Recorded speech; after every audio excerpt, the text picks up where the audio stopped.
Buenos días, buenas tardes y buenas noches a quienes siguen nuestro programa analizando la semana política junto al periodista e integrante de la Comisión Política del Partido Comunista de Chile, Juan Andrés Lago.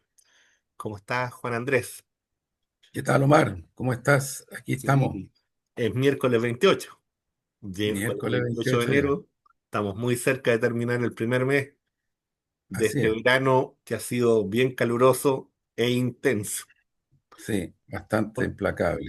Sí. Sí, Juan Andrés, fíjate que a nivel nacional, uno de los temas, ¿no es cierto?, que yo no sé hasta qué punto también esto está inflado, se da con estas diferencias, ¿no es cierto?, que se dan en el oficialismo, entre dos coaliciones que obviamente ingresan a un proceso de debate a partir de un proyecto, ¿no es cierto?, que termina como termina hoy, ¿no es cierto?, con un cambio en donde llega una derecha que es bastante dura, bastante compleja, como la de Juan Antonio Cast, y eso, claro, José Antonio de José Cast. Antonio. Y eso, por cierto, ¿no es cierto?, trae consigo abrir diferencias políticas que eso ya ocurrió ya en el segundo gobierno de Bachelet. Yo recuerdo, ¿no es cierto?, un texto en el que tú colocaste los elementos centrales sobre el segundo gobierno de Bachelet y que creo que se llamaba ¿Qué pasó? Y se sacó en Crónica Digital, a ¿Qué través de fue? ¿Qué pasó? qué fue, qué pasó, ¿cierto? Eh, Sí. y en donde uno puede ver puntos que en el fondo son parecidos, ¿no? En un momento dado también el llamado socialismo democrático también se baja, ¿no es cierto? Está la democracia cristiana con todas sus dimensiones, ¿no es cierto? Que yo no sé si en el gobierno de Bachelet fue de apoyo o fue de bloqueo, uno ya a esta altura no lo sabe. Y recuerdo la frase famosa, ¿no es cierto?, de que nunca leyeron el programa. Hoy día aparentemente sí leyeron el programa, pero bueno, pero hay otro tipo de elementos que desatan, ¿no es cierto?, estas diferencias, a partir no solamente de lo que significa, ¿no es cierto?, una decisión judicial, sino que hay otros elementos también que son más profundos y que yo creo que sería bueno abordarlos. Juan Andrés. Sí, Omar, mira, yo lo primero quisiera incorporar, por cierto, un tema que ya no sé hasta cuándo, ¿ah? Lo digo desde el punto de vista del país, del Estado Nacional, de la ciudadanía, del pueblo, en fin. No sé hasta cuándo, o sea, porque volvemos a tener una situación, incluso a mí me parece desde el punto de vista de la proporción mucho más grave que la anterior, que el año pasado, pero el año pasado y el año pasado y el año pasado y pasan gobiernos y siguen produciéndose, y yo diría que este riesgo de naturalización por parte de la élite de cosas tan tremendas y graves como los incendios, me parece ya increíble, de verdad increíble, increíble, o sea, de verdad insoportable. Somos el país en el mundo donde tenemos menos cortafuegos. Esto no es un dato que lo dé yo, este es un dato objetivo.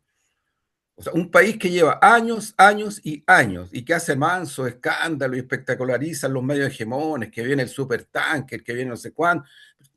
O sea, pero las causas profundas, reales, dramáticas de por qué se producen los incendios siguen ahí y se vuelven a repetir año a año. No tenemos cortafuegos, perdón, cortavientos también podríamos decirlo. Somos el país donde menos cortafuegos, cortavientos hay. Entonces, dices, pero en este país hace muchos años atrás también se hicieron investigaciones procesales que casi quedaron en nada, porque los que dicen que ¿cómo es? La Que las justicia funciona, instituciones funcionan. las instituciones funcionan, yo no sé, de verdad, ya esto es patético, de verdad es patético, porque ocurre que aquí hubo muchos años atrás investigaciones respecto de los incendios. Claro, surgieron casos de personas pirómanos, en fin, bomberos, cosas así, pero también surgieron cosas tan concretas como el hecho de que el cablerío eléctrico instalado en zonas es una cuestión tremenda, porque te puede generar una pequeñísima chispa y se arman los incendios. Bueno, hubo investigaciones y varias, no una, procesales, pero al final quedaron en casi nada. Luego, somos un país donde una de las causas, según especialistas a nivel mundial, no es que lo diga Juan Andrés Lago, mundial, debería revisar, pero con extrema urgencia los sistemas de cultivo. Hay un trabajo por la Universidad de Temuco en estos días en donde se está desarrollando toda una cuestión estrictamente científica y ecosistémica para fortalecer los bosques nativos. Porque una de las cosas que evita este tipo de situaciones, cuando tú tienes bosques nativos ampliados, anchos, que generan humedad, a diferencia de los árboles y los bosques que instalan los grandes negocios de las madereras, ¿qué le importa un carajo? Nada más que la ganancia, ni siquiera la productividad, la ganancia. Entonces, dejan la crema. Tenemos un problema con el agua. O sea, tenemos varias causas totalmente diagnosticadas. Yo hace unos años atrás le entregué a Ana María Gasmuri, a la diputada, una propuesta que hacían varios expertos en estas materias y ella la dio a conocer, incluso dio una conferencia de prensa sobre esto, el primer año de este gobierno, de nuestro gobierno. Pero no la pescaron ni en bajada, porque aquí el problema es que la élite y todo este mundo autorreferente, yo de verdad siento que es como mucho, porque si no se trata de andar haciéndose araquiri ni tampoco culpándose unos con otros, yo por lo menos mi método no es ese, yo no tengo ese método, otras y otros sí lo tienen, y también se victimizan de una manera tremenda, tremenda, pero golpean y golpean para allá, para acá, una autorreferencia bien brutal. No son mis métodos. Aquí mi preocupación, Omar, amiga y amigo, es el tema de los incendios. 50.000 familias que no, tuvieron que salir arrancando, lo perdieron todo. Entonces, yo lo que creo, bueno, sistema de vivienda que hay países como China que tienen un sistema de vivienda muy digno que se puede construir en breve tiempo, pero eso requiere un acuerdo del Estado, en primer lugar, una sensibilidad del privado y el gran privado especialmente, para poder enfrentar estas situaciones de catástrofe. Tenemos dos regiones declaradas zona de catástrofe, dos. Acaba de salir una investigación respecto del estado en que se encuentra toda la zona quemada en la Quinta. Es un desastre. Entonces vamos a seguir igual. Le pasó la posta al actual gobierno. El actual gobierno, así como el gobierno de Boric, así como el de Piñera, así como el de Bachelet, así como el para atrás, han ido pasando postas respecto a esta situación. Entonces, cuando uno dice, bueno, si hay necesidad de algún acuerdo nacional para enfrentar este tipo de cosas, bueno, pero ¿cuál es el problema? ¿Dónde está la dificultad? Bueno, la dificultad está en que la confrontación la tenemos respecto de estos temas de fondo. O sea, aquí hay gente que se le toca los intereses de ganancia, porque nadie está pidiendo que se estatice ni nada por el estilo, de ganancia neta, porque ellos saben que hacer una situación de cultivo distinta a la actual, en las zonas de incendio, incluida la metropolitana, ojo, saben que si se vuelve a hacer un replanteamiento desde el punto de vista urbanístico, saben que si los sistemas eléctricos y un montón de otras cosas, el tema de regadío, las aguas, en fin, los bosques nativos. O sea, eso es lo que, de acuerdo a lo que está pasando con el tema del clima y que va a seguir en los próximos años, esto no va a cambiar, podría evitar y minimizar mucho. Entonces, ¿por qué concentran tanto en el tema de que la causalidad son dos o tres personas pirómanos que quemaron todo? ¿Por qué concentran en eso? Que existen, ¿eh? Son reales también y que también hay que enfrentarlo, porque si tú tienes gente que de buena a primera entran a cualquier lugar y se generan los incendios que te generan, estás en un problema grave. Yo no quiero minimizar eso, pero excluir todo esto que señalo como si no existiera. Y entonces los hegemones, dale con toda esta espectacularización, en fin. Yo quería, Omar, amiga, amigo, primero plantear esto porque esto es una tragedia. Y esto es una tragedia que se nos repite año a año, gobierno a gobierno. Y lo más dramático que podría ocurrir es que se naturalice. Entonces, de repente uno empieza a escuchar algunas vocecitas por ahí, por allá, somos un país de catástrofes. Claro, somos un país de catástrofes. Hace años atrás se hizo una investigación muy profunda del punto de vista de los terremotos y se investigaron las medidas concretas realizadas por varios países para prevenir aquello. ¿Y qué demostró eso?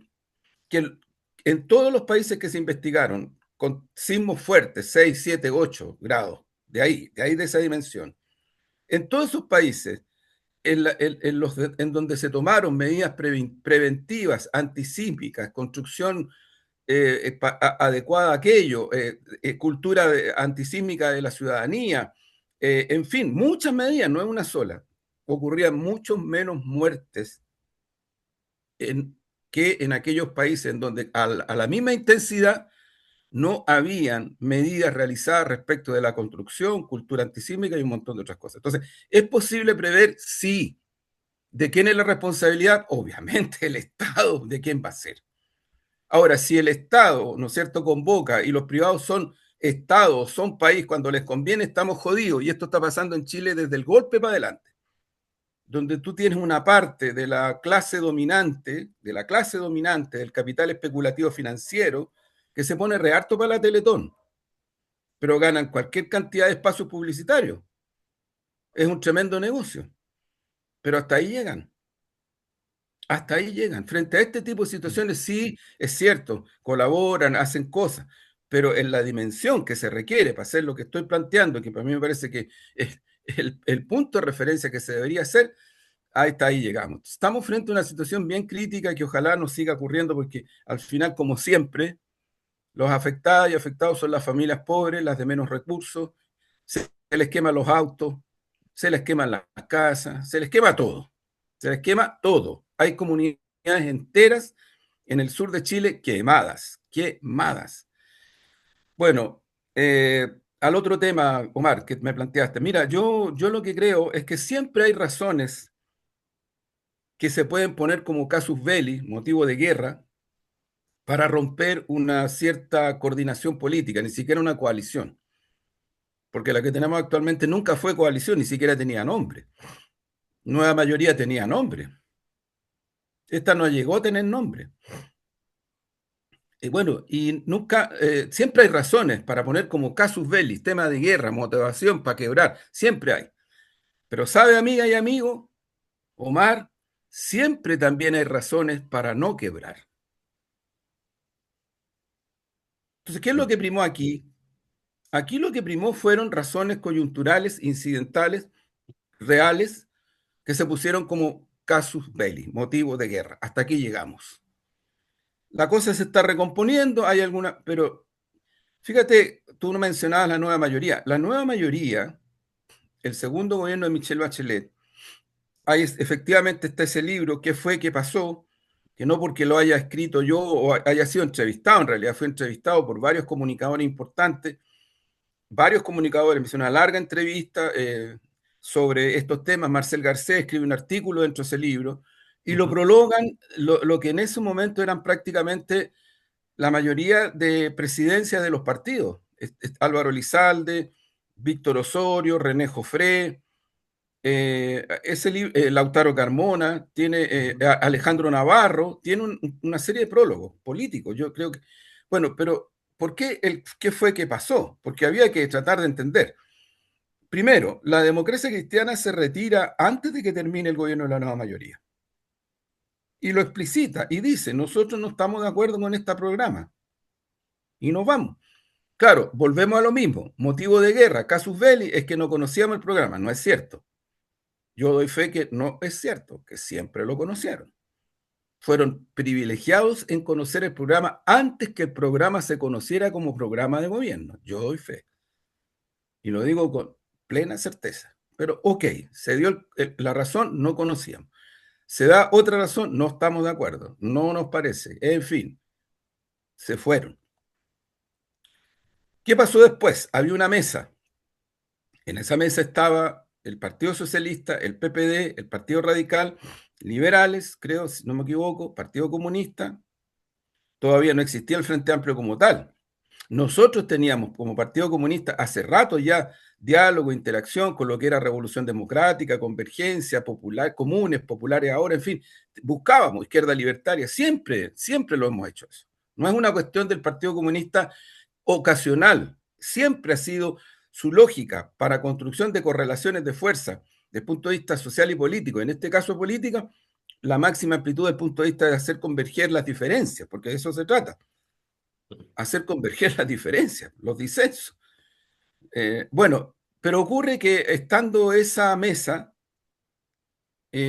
a nosotros, formalmente, el Partido Socialista, su directiva, encabezada por Álvaro Elizalde y Andrés Santander, le informa al Partido Comunista que ellos van a salir de esta mesa y van a formar el socialismo democrático. Y nos dieron razones.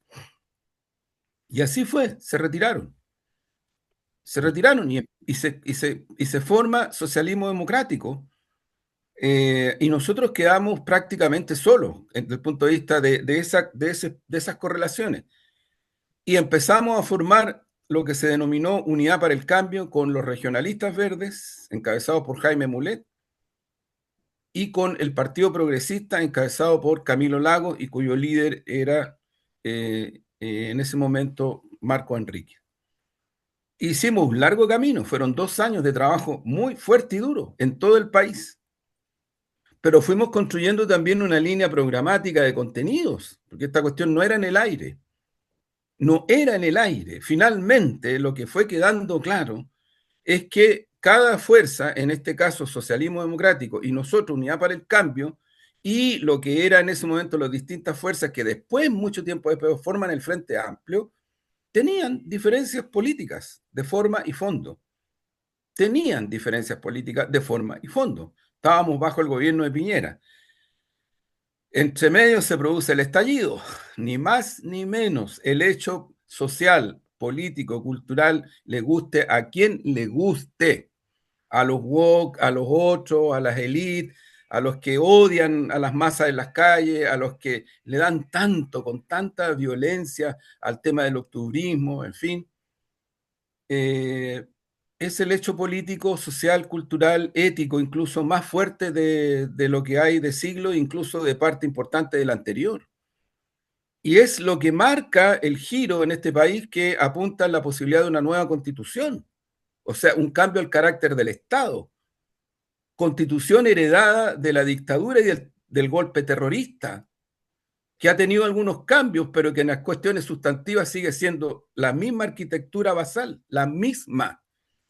Todo eso transcurre en un proceso que no se puede negar, no se puede desconocer. Uno puede, ya, yo respeto, hay gente que no entera, que va a defender hasta el final el pacto transicional, incluido Pinochet comandante en jefe, incluido Pinochet senador vitalicio, y así muere. Pero hay otros que tenemos una visión muy crítica de lo que ocurrió de los 90 en adelante. Yo lo he dicho muchas veces, Omar, el año 96, el Partido Comunista encabezado por Gladys Marín, porque el país se estaba derechizando mucho más y era muy grave lo que estaba cursando en medio de la embriaguez neoliberal, que aquí, bueno, mira lo que está pasando en el planeta hoy día. Pero es que en ese momento, caída de los socialismos reales, aquí había la aldea global, el fin de la historia, la tercera vía, y todo eso se lo llevó la historia. Nunca existió, nunca alcanzó a cuajar en la civilización humana. Esa es la realidad. Entonces ocurre que se llega a un momento en el cual nosotros hacemos un proceso de convergencia que se acentúa con lo que fue después el Frente Amplio. Nosotros no firmamos el acuerdo, no lo firmamos, el acuerdo que firman los partidos del socialismo democrático, la derecha, todas las fuerzas de derecha en ese momento con el gobierno de Piñera, y algunas personas del Frente Amplio, entre ellos el actual presidente Gabriel Boric, que firma, porque su partido no firmó. Incluso lo pasaron al tribunal no sé, tribunal de justicia, tribunal de disciplina, no sé. Pero él pasó por arriba de su partido. Nosotros no firmamos. ¿Quién más no firma? Frente Regionalista Verde y no firma el Partido Progresista. Son las tres fuerzas que no firmamos. Hubo críticas del movimiento social en ese momento que estaba en una avanzada muy potente. Claro que hubo críticas porque el acuerdo fue excluyente de las expresiones sociales. Y de ahí surge un proceso que tampoco nosotros nos restamos, porque el problema no es la dicotomía. En política, menos en la dinámica y la dialéctica de la historia, las cosas no son dicotomías, sí o no, blanco y negro. Esa cuestión es de una tergiversación de la realidad también, para mi gusto, muy peligrosa, que aquí en Chile, lamentablemente, se corre muy fuerte. Mira lo que está pasando ahora, yo creo que por necesidad, por realismo, el presidente electo se reunió con Lula para ver temas de integración, para ver temas de interés bilateral. Entonces, yo lo que creo que hay que tener un poquito más de cable a tierra y sentido de realidad. Estoy describiendo el proceso. ¿Por qué? Porque ese proceso en un momento determinado se abre hacia la perspectiva de la construcción de la victoria o la eventual victoria en el Parlamento y en la presidencial.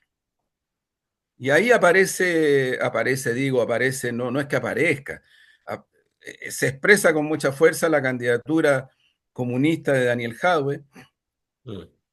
la candidatura del Frente Amplio de Gabriel Boric y las candidaturas del socialismo democrático hacen su camino, pero quedan muy disminuidas. Esa es la realidad, quedaron muy disminuidas. Hicieron un proceso, hicieron un ejercicio, pero quedaron disminuidas. Y eso no le pueden echar la culpa ni al Partido Comunista ni al Frente Amplio, si eso viene de un proceso. Lo que está ocurriendo con sectores importantes de la democracia cristiana que ahora están en una parte importante de ellas y ellos están en este gobierno, en el gobierno de Kast, en esa coalición. Otros no están en ninguna parte y otros están como partido en una posición como de, con el socialismo democrático, pero fueron parte de la lista y por eso ellos mismos lo han reconocido. Por eso, porque fueron en una lista común, eligieron como senador a Wenchumilla, a Wenchu, y eligieron a Yanna Proboste también, porque si no van en esa lista no eligen nada, nada. Entonces, yo lo que creo es que mirando este proceso de realidad, ¿qué es lo que ocurrió hasta ese momento? Bueno, hubo primaria, ganó Gabriel Boric, fue Gabriel Boric el candidato de todo el sector, los sectores del socialismo democrático siguieron, algunos de ellos empujando hasta la primera vuelta. Acuérdense, amigas y amigos, hay que acordarse. Y ahí hay gente que da un paso adelante antes de que pase la segunda vuelta o durante ese proceso, concretamente sectores más o menos representados, encabezados por Maya Fernández, Manuel Monsalve, que hoy día está detenido y preso y procesado, dentro del campo socialista, del Partido Socialista. Los demás trataron de empujar y los resultados son los que son. Viene la segunda vuelta, electo Gabriel Boric, 62% del votante de París en segunda vuelta vota por Boric, no por Kass, y Ujú. ahí el Partido Socialista toma la decisión de entrar a el gobierno. Y durante el gobierno, si hay un partido que ha tenido una presencia incidente desde el punto de vista político objetiva y real, es el Partido Socialista. Y no menor el PPD. Ministerio de Hacienda, Ministerio del Interior, Subsecretaría. Primero, Carolina, cuando sale la doctora, entra Carolina Toá, entra después Álvaro Elizalde, Manuel Monsalve, socialista, Cancillería, socialista, PPD. A ver, o sea, no han tenido mucha incidencia en el curso de los acontecimientos de gestión política de gobierno, mucha. Ahora, que eso es porque, por casualidad, no, porque yo creo que el presidente Boris tomó la decisión de no solo darles espacio, sino que delegarles responsabilidad y gestión política. Y la han tenido, pero en términos muy profundos, muy profundos. Eso es un proceso que hay que hacer un balance, porque los medios hegemones que en forma muy descarada y muy torcida muchas veces apuntan a ciertas cosas que nunca fueron reales. Por ejemplo, en el gobierno de la nueva mayoría, la presencia y la incidencia de nosotros, del Partido Comunista, era así, pero parecía poco menos que, no sé, éramos como los monstruos dentro de ese partido. Fue tal el nivel de estigmatización que a mí me llegaron a dar una paliza, me amenazaron de muerte, estuve con protección policial durante 6 meses porque había una estigmatización de los medios hegemónicos que sigue brutal y nunca se hicieron responsables, nunca, ni la CNN, ni la Tercera, ni el Mercurio, que eran los que más empujaban en esta dirección. Nunca se han hecho responsables de nada. Es como si fuera normal estigmatizar a las personas, criminalizarlas y que después le saquen la cresta, los amenacen de muerte. No es normal. No, súper normal.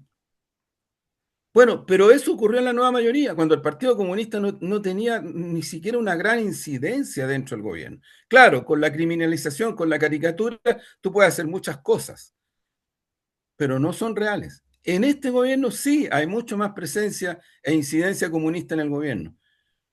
Pero que duda cabe que el Partido Comunista no es el partido, ni fue ya el partido que en este gobierno tuvo la mayor incidencia política. Y nosotros no vamos a desconocer nuestra responsabilidad como parte de un gobierno en el que fuimos protagónicos y que trabajamos por este gobierno lealmente, hicimos propuestas, hicimos críticas, el presidente Boris lo ha reconocido la lealtad del Partido Comunista y también nos ha dicho, lealtad no es necesariamente subordinación. Yo valoro mucho sus palabras, porque tienen la dimensión de un estadista. Creo que esas cuestiones son las que han pasado, Omar. Entonces, ¿en qué momento estamos ahora? Ocurrió una situación bien compleja. Si la ley retamar la aplicación es una cuestión muy compleja, nos conmovió a todos, por favor, nos conmovió a todos. Y si esto sigue, se sienta un precedente que puede ocurrir que otros tribunales de justicia apliquen, interpreten, como sea, metan el código, el otro código, y ocurre que de aquí para adelante una persona que dispara, que le quita los ojos a otro por un disparo que eventualmente lo mata, legítima defensa, según la ley. Entonces, qué bueno que haya parlamentarias y parlamentarios que hayan ahora, en este momento, presentado, o ya están presentando una cuestión para cambiar esa ley. Ahora, ¿qué es lo que es lo más importante? Que si esa ley la responsabilizaron el gobierno, los parlamentarios socialistas, que otros votaron que no. Yo creo que eso es parte de, pero lo central es que hay que echar abajo esa ley. Si es muy grave esa ley. Si sigue así, yo no tengo duda que si sigue así, el Estado chileno va a ser acusado por los organismos internacionales, por denegación de justicia. Ahora, nadie está pescando a los organismos internacionales, partiendo por el jefe del imperio, por los otanistas, por los eurocentristas, nadie. Entonces ya a esta altura, que los organismos internacionales digan que en un país como Chile se está haciendo denegación de justicia, como antes ocurrió con los temas de detenidos desaparecidos, cuando el diputado Elwin presenta ante la Corte Interamericana de Justicia y la prueba la Corte Interamericana de Justicia, porque dice, en Chile hay denegación de justicia porque los que ejecutaron la práctica desde el Estado de la detención y la desaparición de personas y de la ejecución de personas, hoy día amparados, favorecidos por el sistema binominal, permiten que en Chile no haya un cambio, una anulación de la ley de amnistía. Y ocurre que la Corte Interamericana le encuentra en forma y fondo la razón a la presentación que hizo don Andrés Elwin. Y eso fue una de las cosas por las cuales el gobierno chileno, los gobiernos chilenos, tuvieron que empezar a mover un poquito las piezas, porque tanto que se hablaba de democracia, sin embargo, tú tenías organismos internacionales que no son ni marxistas ni comunistas ni nada, y que te están diciendo en tu cara, oiga, ustedes están haciendo denegación de justicia, esto es muy grave. Bueno, esto puede ocurrir también, podría ocurrir también, si esta ley Naín Retamal se mantiene. Es lo mismo que pasa respecto de las comunidades originarias, pueblos originarios. También hay informes de Naciones Unidas. Ahora, que hay gente que le importa un carajo a Naciones Unidas, bueno, ahí entramos a otra fase compleja que seguramente, Omar, tú sabes mucho más que yo en ese cuadro. Pero creo que la recomposición, finalmente, para mi gusto, más que recomposición, la composición de una correlación que, para mi gusto, primero tiene que ser social. Porque aquí yo diría, la gran posibilidad de hacer reformas, profundizar la justicia, la igualdad social, las aspiraciones ciudadanas.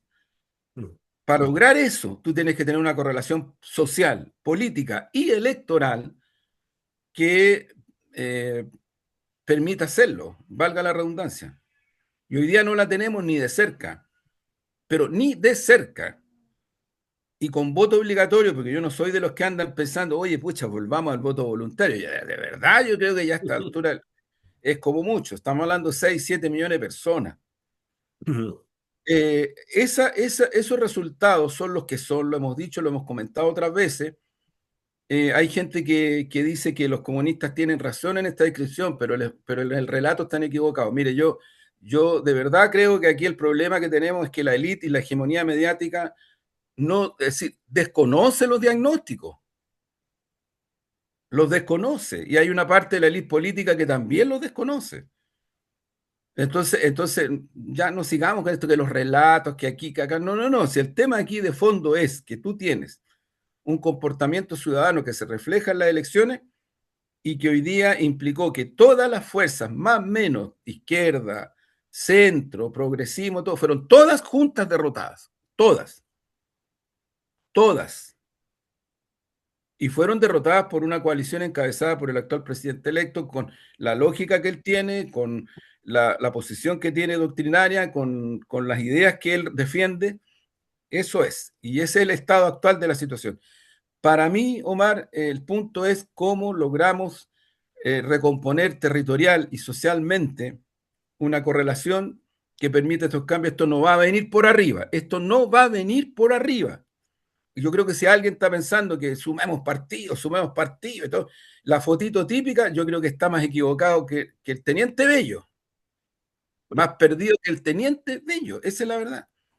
Y esto tenemos tiempo, porque en 4 años más, un poquito menos, va a haber elecciones. Y ocurre que la ciudadanía, una parte muy importante, estamos hablando de 6 a 7 millones de personas, ojo, no nos creen, por algo no votan por nosotros, no nos creen. ¿Y por qué no nos creen? Porque tenemos varios gobiernos, pues, el de la nueva mayoría, que ya no fue solo concertación, y tenemos este, pues. Y esa ciudadanía no es ni tonta, ni es no sé, fachos pobres, ni cosas por el estilo. Esa ciudadanía es hija e hijo de este sistema. Convenzámonos de una vez por todas. El máximo respeto para esta ciudadanía. Son como son. No han tenido ninguna posibilidad de ser distintos. El individualismo, la mercantilización, los abusos de poder, los papitos corazón, las listas de espera, los más de 1.000 campamentos, el narcotráfico, el crimen organizado, siguen habiendo asesinatos. Esas son las realidades de muchas y muchos chilenas y chilenos.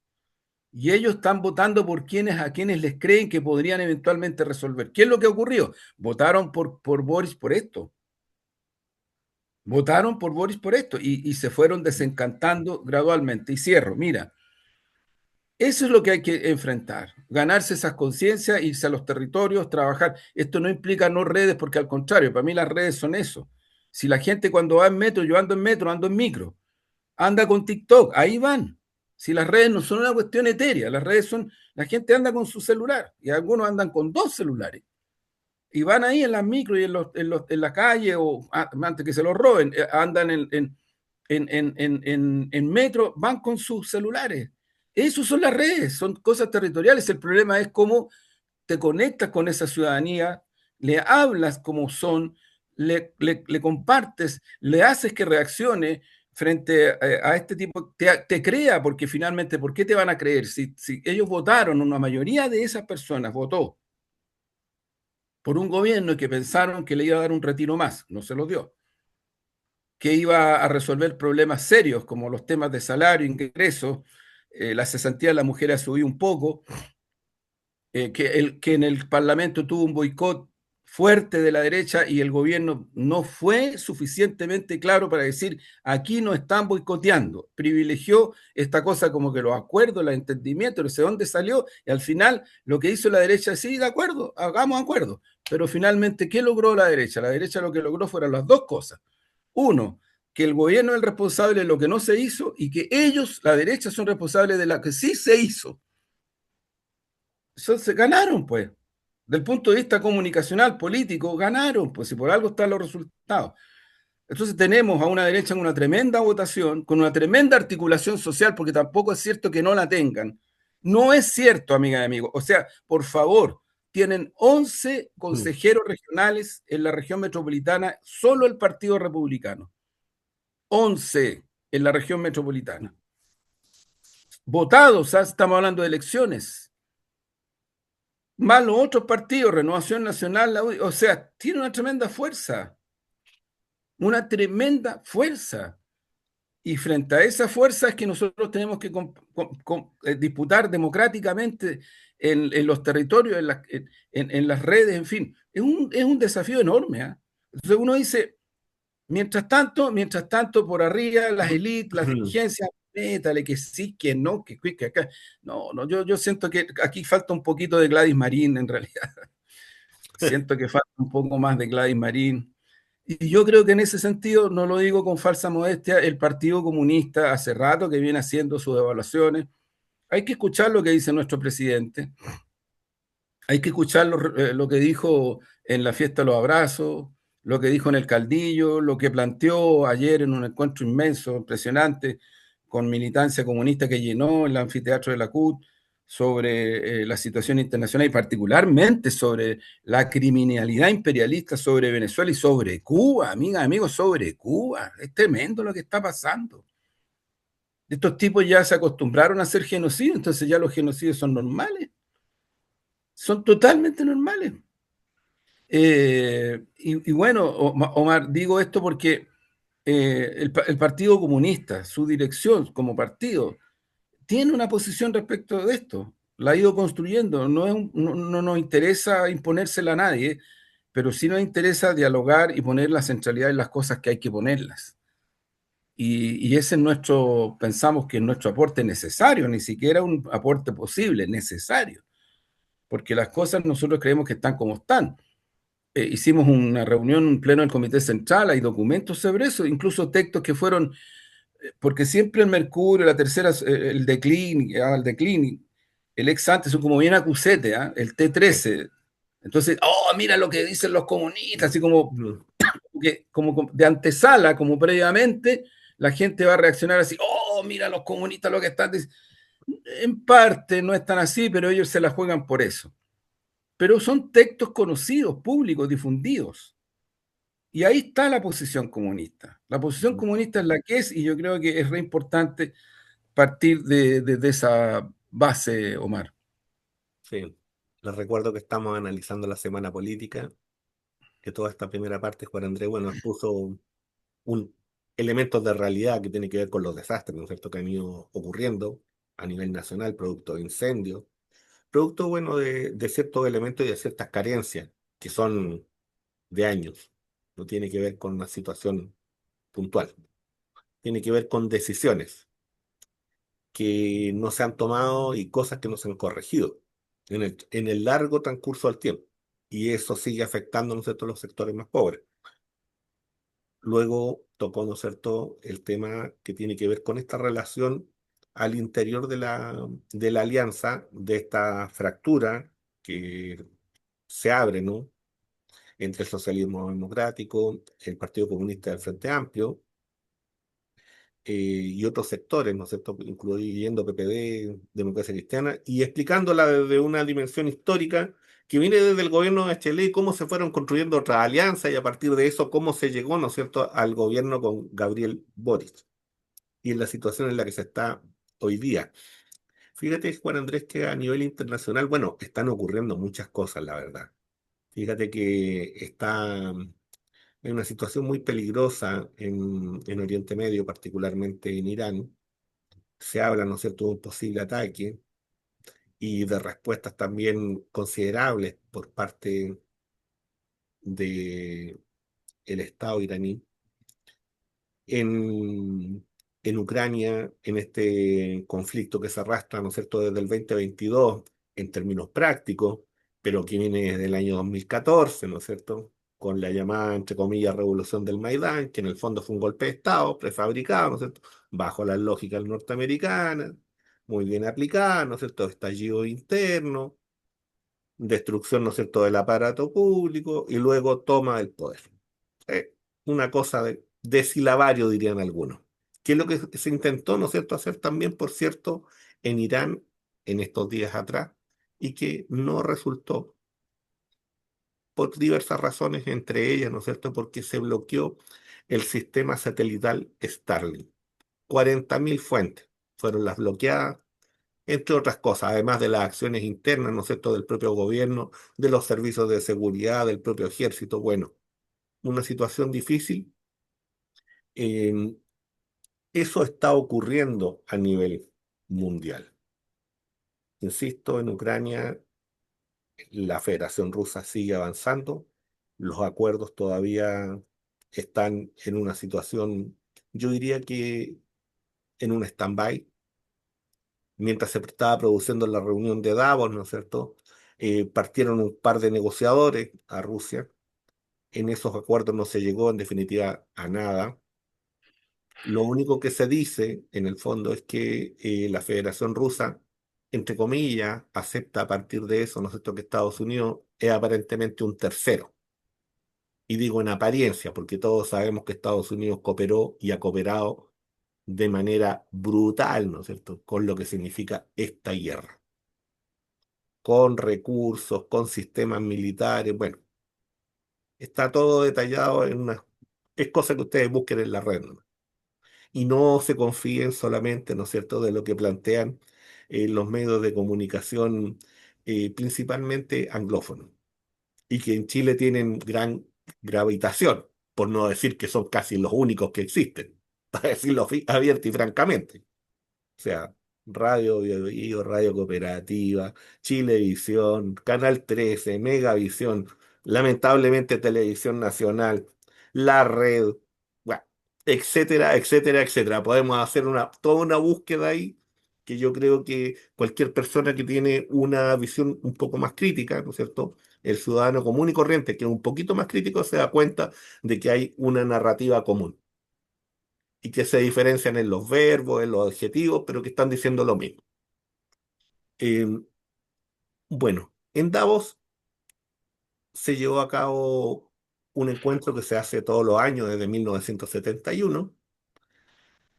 La particularidad de este año yo diría que tiene que ver con el hecho de la intervención del presidente Trump, ¿no? Y de la humillación abierta, clara, directa a Europa y a la OTAN. ¿Y por qué digo eso? Porque en el fondo, ¿dónde lo sintetiza el presidente Trump? En el caso de Groenlandia, donde él anuncia primero que puede haber una posible invasión militar, pero luego presenta un acuerdo que es negociado con Mark Rutte, con el secretario general de la OTAN, que está financiado en un 70% por Washington. El tema es que ese acuerdo, ¿no es cierto?, es sin consultar a Dinamarca ni a los habitantes de Groenlandia, por cierto. Entonces, en el fondo, lo que está haciendo el presidente Trump es sencillamente venir y plantar, ¿no es cierto?, una exigencia. Y ante esa exigencia, bueno, desde ese punto de vista, Europa sencillamente cede, no tiene capacidad para poder resistir. Y entonces queda al desnudo, ¿no es cierto? Esto queda al desnudo que en definitiva lo que ocurrió desde 1945 en adelante es, sin eufemismo, es subordinación de Europa a Estados Unidos. Y hoy día, ¿no es cierto?, queda abierto, es un espejo. Frente a eso, ¿no es cierto?, América Latina y yo diría que el sur global observa con preocupación. Y vuelvo a insistir en una idea que nosotros hemos instalado acá, que esto ya deja de ser un problema de quién está gobernando. Particularmente hablo de América Latina. Deja de ser un problema si es Milei, si es Petro, si es, ¿no es cierto?, Maduro, si es el propio Kast, porque aquí estamos en una situación que es extremadamente compleja, de una agresividad, ¿no es cierto?, impactante, y en donde los únicos países que han plantado cara frente a esto ha sido China y ha sido la Federación Rusa. Por una parte, China con una diplomacia más silenciosa, firme, ¿no es cierto? Y por otro lado, ¿no es cierto?, la Federación Rusa, bueno, con todos los elementos que ha podido lanzar, ¿no es cierto?, y que nos hemos enterado, desde el Oreshnik hasta otro tipo hasta otro tipo de acciones. Entonces, América Latina, desde ese punto de vista, vive un momento que es muy duro. Yo diría que tiene un problema de marco teórico en sus análisis y en sus élites latinoamericanas, porque en el fondo aquí lo que ha ocurrido es un cambio de giro que es muy potente, y ese cambio de giro tiene que ver con que este mundo unipolar es el que está desapareciendo, y lo que está emergiendo, ¿no es cierto?, todavía no termina por surgir, pero que sin embargo está trayendo profundas reverberaciones. Y esas traen consigo acciones como la que como la que se vivió en Venezuela, como la que está sufriendo el pueblo cubano, las amenazas que surgen, ¿no es cierto?, al interior de Colombia, esta acción irresponsable del presidente Noboa, ¿no es cierto?, que hay que mirarla y hay que observarla con mucho cuidado en relación, ¿no es cierto?, a esta agresión al Estado colombiano, porque uno tiene que venir y decir, bueno, ¿qué significa que un país que tiene menos de 20 millones de habitantes quiera venir y agredir económicamente a otro que de partida es bastante más grande, tiene una capacidad militar muy superior, pero eso hay que observarlo? Pero eso hay que observarlo porque aquí lo que se está haciendo, ¿no es cierto?, es que el presidente Noboa está usando al Estado ecuatoriano para los objetivos de un hermano mayor. Y ese hermano mayor ya sabemos quién es,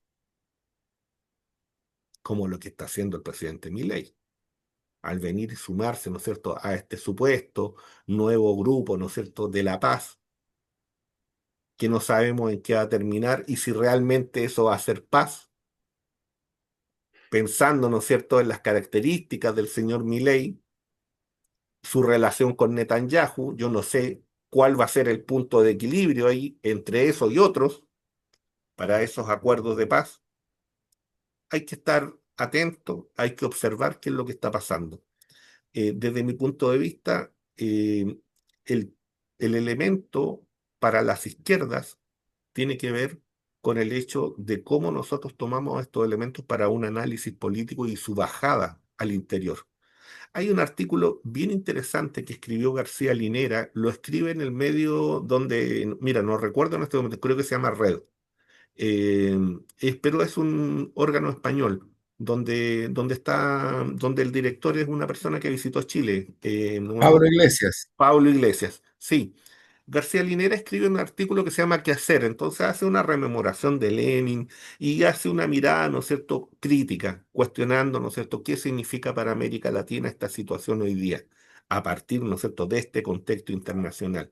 Y él habla, ¿no es cierto?, de que aquí lo que ha ocurrido es que las izquierdas no han sido capaces de leer, por una parte, lo que ocurre a nivel interno, pero también de lo que está ocurriendo en el exterior. Y por tanto que su capacidad de densidad geopolítica las ha dañado y las ha mermado profundamente. Yo creo que ese es un elemento que nosotros tenemos que considerar, que es muy relevante y que yo creo que en el documento del Partido Comunista hay elementos de eso, ¿eh? Yo creo que eso está ahí, eso está ahí. No es que no esté. Lo que pasa es que eso hay que afinarlo más, hay que resolverlo más. En mi perspectiva, aquí hay una crisis civilizatoria. En mi perspectiva, esa crisis civilizatoria tiene que ver con la construcción de la modernidad y tiene que ver con las perspectivas de lo que eso se desprende en la acción política. Por ejemplo, si nosotros entendemos que el poder es un poder de subordinación, entonces vamos a estar repitiendo, ¿no es cierto?, esas lógicas. Y nosotros tenemos que pensar una cosa, solamente como dato histórico. Fíjate que la modernidad se construye en un largo periodo histórico. ¿Qué pasa, no es cierto?, por lo que algunos llaman la Edad Media. Bueno, la modernidad norteamericana no tuvo Edad Media. La modernidad norteamericana es una instalación de un grupo de gentes que llega al interior de ese territorio, que lo limpia étnicamente, que hace procesos de conquista y que por tanto es el ejercicio de la modernidad en sí mismo. No hay ninguna cosa intermedia. Entonces Trump y otros son la imagen de esa modernidad, que es hegemónica, que es destructora, que practica, ¿no es cierto?, limpiezas étnicas y no tiene ningún problema con hacerlo. Eso es lo que hemos asistido nosotros en Gaza y eso en el fondo es la gran amenaza para los pueblos de América Latina. Eso es lo que se cierne sobre América Latina. Lo que pasa es que uno si quiere lo ve o quiere hacerse el tonto, ningún problema. ¿O quieren seguir pegados en la tercera vía? Claro, claro, claro. Y una tercera vía que hoy día también muestra, ¿no es cierto?, una situación tremendamente compleja de ellos mismos, porque se Sí, enfrascan, claro. se enfrascan, ¿no es cierto?, en un debate en donde tampoco tienen una salida porque su salida es subordinada. Pero que esto también hay que ver, esta subordinación no significa que no haya, ¿no es cierto?, resistencia. Y esas resistencias las vemos en Minnesota, y esas resistencias las vemos, ¿no es cierto?, por parte de los globalistas en otros lados, por parte de las grandes corporaciones en Europa, esta resistencia, ¿no es cierto?, a no querer terminar la guerra en Ucrania. O sea, estas resistencias las vemos en diversos sitios. Lo que pasa es que tenemos que tener la capacidad de distinguir quién es quién. Y ese es un elemento que, a mi juicio, todavía las izquierdas en América Latina y particularmente en Chile, esos niveles de distinción todavía no los han afinado o no los quieren afinar. Y esa es la situación, a mi juicio. Porque eso es lo que hace no entender, ¿no es cierto?, que esta dimensión entre globalista y soberanista está instalada. No porque la izquierda quiera ser soberanista y tenga un delirio con la soberanía, sino es eso. Lo que pasa es que si tú no tienes soberanía, no tiene ningún sentido, ¿no es cierto?, los procesos electorales en donde tú lo que estás haciendo es elegir, ¿no es cierto?, a quién va a estar dentro del protectorado. Esa es la situación. Si ustedes quieren verlo en la gran imagen, eso es lo que quiere pretender, ¿no es cierto?, dentro del punto de vista narrativo, el presidente Trump, cuando viene y dice, mire, no va a importar quién está gobernando en Venezuela, porque esto igual sigue siendo un protectorado. Y yo tengo un control de los recursos y tengo un control de esto y de esto otro. Otra cosa es que sea cierto. Pero si fuera así, si la hipótesis es esa, y esa hipótesis, ¿no es cierto?, tiene la posibilidad de venir, ¿no es cierto?, y explicitarse, entonces la situación es tremendamente peligrosa para cualquiera de los países de América Latina. Porque va a dar lo mismo. Si votamos o no votamos, si va este o este otro, si en el fondo lo elemental, en lo esencial, no tenemos capacidad soberana. Si no hay soberanía desde el punto de vista comunicacional, no hay soberanía. Si no hay soberanía desde el punto de vista territorial, no hay soberanía. Si no hay soberanía desde el punto de vista de los recursos, no hay soberanía. O sea, no somos países, eso es. Juan Andrés. No, solo para agregar cosas, porque estoy muy de acuerdo con el análisis que ha hecho Omar, muy profundo, antes de nuestro poema. Ujú. Eh, Mira, yo lo que creo es que efectivamente en la línea de lo que tú has señalado, la contraparte y claramente las potencias que son Rusia, Brasil, México, eh, China, la India, los BRICS, los BRICS. Y esa es la esperanza para el planeta. Y eso es lo que yo creo que está buscando destruir el imperio norteamericano y los botanistas. Y lo están buscando destruir sobre la base de la fuerza militar, la violencia militar, que hasta ahora muestra que no tiene límites y que nunca lo ha tenido. Si quienes lanzaron dos bombas atómicas sobre dos ciudades que no tenían resistencia militar, no había ya.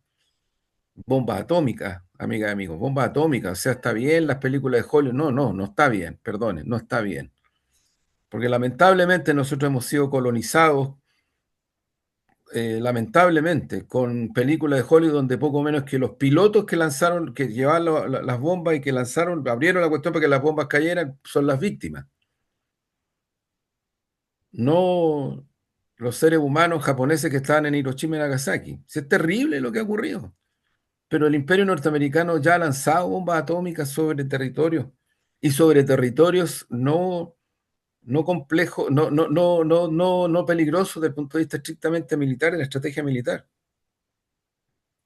Entonces, yo creo que la humanidad está viviendo una situación extraordinariamente grave y que la causa es el imperio, las botanistas, la violencia militar criminal que duda acá en todos los planos. Es criminal, sí es criminal.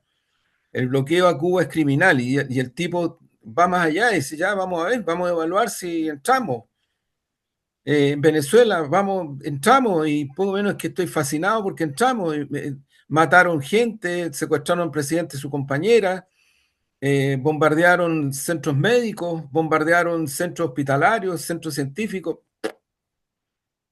¿Qué es lo que es eso? Si eso es guerra, eso es violencia, eso es guerra unilateral. Sigue el genocidio en Gaza, sigue, no se ha detenido. Intentaron, Macron, que se las da de eurocentrista y demócrata, el presidente francés intentó con un golpe de Estado voltearse al gobierno de Burkina Faso. ¿Cuál es el pecado del gobierno de Burkina Faso? Que echó a los militares franceses y está desarrollando una economía nacional junto con otras naciones africanas. Es el gran pecado. Y por lo tanto, Omar, tú tienes toda la razón, si ya lo han intentado varias veces y ahora vienen con la violencia militar y con la violencia criminal militar. Vienen por el litio, vienen por el cobre, vienen por la Antártida, vienen por el Pacífico Atlántico, vienen por todo. Yo no me voy a cansar de decirlo, lo escribí en una columna analítica de Infogate. Eh, si cuando el expresidente argentino Macri de derecha dice, y no ha sido desmentido hasta ahora, que a él le dijo Trump, si usted quiere controlar el Atlántico y el Pacífico, invada Chile. Se acabó. Y ocurre que en este momento, cuando estamos haciendo este programa, eh, en Argentina, el actual gobierno de Milei está impulsando una ley que los militares que pasen a tener actividad política al interior del gobierno no pierden su condición de militares. No la pierden.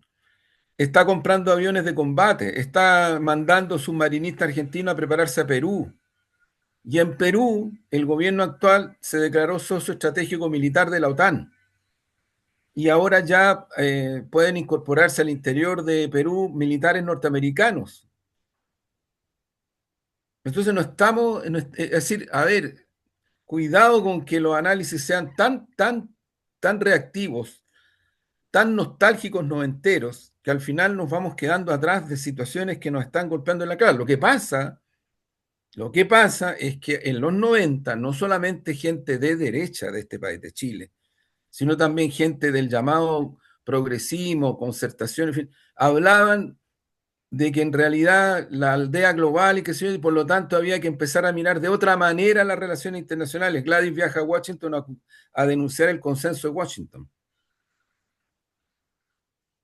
a denunciarlo como una acción. Lo que detiene en ese periodo, lo que intentó Estados Unidos fueron los movimientos populares, las luchas sociales y las elecciones. Chávez, Kirchner, Lula, Correa, Nicaragua, le guste a quien le guste, Bolivia, Evo Morales. Eso es lo que detiene, bueno, Cuba, que jugaba y sigue jugando, y en ese tiempo jugaba un papel muy importante. Es lo que Fidel dice en un estadio argentino, cuando viaja a Argentina la última vez, describe esto, describe esto. Entonces, yo creo que efectivamente, Omar, tú tienes toda la razón, hay que asentarse de ese análisis, porque es la realidad, no es la ficción, es la realidad. Ahora, para mí el punto es que en el desate de la guerra criminal, incluido el componente atómico y nuclear, Estados Unidos está dispuesto a todo, como lo ha estado siempre, junto con la OTAN. Pero es cierto de que aquí hay contradicciones y ahí hay que irse a Marx, sus aportes desde el punto de vista de lo que es la proyección del análisis de la fase superior del capitalismo especulativo financiero, las transnacionales que Allende denuncia en Naciones Unidas, en fin, que es el periodo que estamos viendo post caída de los socialismos reales, ¿no? Que lo seguimos viendo ahora y que se está descomponiendo como se está descomponiendo. En ese contexto, ¿qué es lo que hay también y que hay que considerarlo? Y ahí yo tomo de nuevo lo que tú decías, Omar. Lo que hay que tener en cuenta es que en el terreno del intercambio comercial, en el terreno monetario, en el terreno de las tecnologías, en el terreno de la inteligencia artificial, en el terreno del diálogo entre Estado y Estado, en el terreno de la perspectiva de tratar de sostener este planeta sobre la base de pervivencia básica, en todos esos terrenos, los países del BRICS siguen superando al imperio norteamericano y a sus socios otanistas. O sea, si uno lo quiere colocar en términos de humanidad, estas fuerzas para mi gusto, tienen la inmensa responsabilidad histórica de salvar el planeta. Porque yo no creo que esta posibilidad esté en manos del imperio norteamericano y sus socios satanistas. Han demostrado en la historia, y lo están demostrando ahora, con lo que están haciendo dentro de su propio país, con las represiones que están cursando al interior de Estados Unidos. Están matando gente. Yo creo que no tienen límites. Y por lo tanto, la gigantesca responsabilidad de las potencias que he mencionado y las que están en los BRICS y más otras que no están, pero que deberían estar y que es salvar el planeta. Y para mi gusto, aquí en Chile deberíamos pegarnos, como decimos en buen chileno, el alcachofazo. Y estoy de acuerdo contigo, Mar. O sea, yo no sé cuando uno dice la izquierda, bueno, no sé, cada uno tiene obviamente la libertad de definirse de izquierda y qué tipo de izquierda. Pero frente a esta disyuntiva, que creo que es la disyuntiva real, ahí me quedo esperando la Sí. estética. Sí, solo una cosa, fíjate que en este encuentro de Davos hubo una mesa panela donde estuvo Alex Karp de Palantir y Larry Fink de BlackRock. En esa mesa ellos anunciaban, ¿no es cierto?, así sin ningún problema, que la inteligencia artificial lo que va a hacer es generar el fin de los empleos ligados a la humanidad, a las ciencias sociales y, por cierto, a los servicios. O sea, el ideal, ¿no es cierto?, de una tecnocracia, de un tecnofeudalismo, Claro, como lo que plantea Varoufakis, pero ya dicho sin embargo, sin ningún problema, ¿no? descarado. Y es Sí, claro. descarado. Entonces, frente a esas cosas hay que tener un análisis y hay que tener una mirada. Bueno, desde la humilde poesía, uno a veces tiene la posibilidad de observar algunos espacios y tratar de escribir en relación con eso, usando algunas estrategias, ¿no? Que hay una que a mí es como preferida, sobre todo para la observación, que es el haiku. Veleros blancos disectan fervorosos esta vastedad.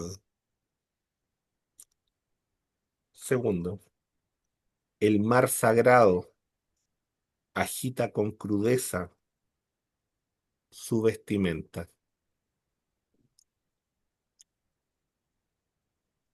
Así es, Súper. el Muchas haiku gracias. tiene algunas Sí, particularidades que tienen que ver con la observación. sí. Eso. Muchas gracias para la reflexión. Bueno, les recuerdo suscribirse, compartir, preguntar, cuestionar. Había una pregunta que se me quedó por ahí. Recuerdo que una persona la había hecho y en este momento lamentablemente se me olvidó, pero en el próximo programa la abordamos. Muy bien. Ya pues, que estén muy bien. Chau, chau. Chao.